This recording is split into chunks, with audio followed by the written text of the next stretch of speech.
ABP અસ્મિતાએ ઉઠાવેલા deep સીનો મુદ્દો ફરી એક વખત ગૃહમાં ગુંજ્યો છે તો કોંગ્રેસના નેતા અમિત ચાવડાએ વિધાનસભામાં સવાલો ઉઠાવ્યા। ડીપ સી પ્રોજેક્ટ પર્યાવરણ માટે ડિઝાસ્ટર સાબિત થશે તેવું પણ ચાવડાએ જણાવ્યું છે। પાઇપલાઇન મારફતે ઉદ્યોગોનું પાણી નાખવાથી મોટા પ્રમાણે નુકસાન થવાની પણ તેમણે વાત કરી। પોરબંદર ખંભાતના દરિયા ઉપર પણ ખતરો ઊભો થશે। ડીપ સી પ્રોજેક્ટના વિરોધમાં 472 વાંધા અરજી પણ આવી હોવાની પણ ચાવડાએ વાત કરી છે। ગૃહમાં વાંધા અરજીની જાહેર સુનાવણીનો વિચાર છે કે નહીં? મંત્રી બળવંતસિંહ રાજપૂતનો ડીપ સી ડિસ્ચાર્જ મુદ્દે જવાબ પણ ગૃહમાં સામે આવ્યો। ઉદ્યોગોનું પાણી દરિયામાં ઠાલવવાથી નહીં મરે એક પણ માછલીઓ। દરિયામાં પાણી છોડાશે તે વૈજ્ઞાનિક પદ્ધતિ ટ્રીટ કર્યા બાદ છોડવામાં આવશે તેવી પણ વાત કરી।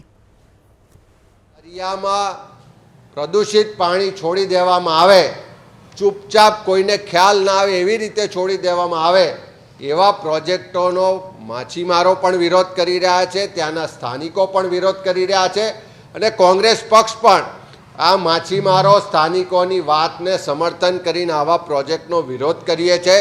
સરકાર પાસે અમે સ્પષ્ટ માગણી કરી છે કે તમે હાલમાં પણ પોલ્યુશન કંટ્રોલ બોર્ડ પ્રદૂષિત પાણીના નિકાલને કંટ્રોલ કરવામાં નિષ્ફળ છે, પ્રદૂષણને કંટ્રોલ કરવામાં નિષ્ફળ રહ્યું છે।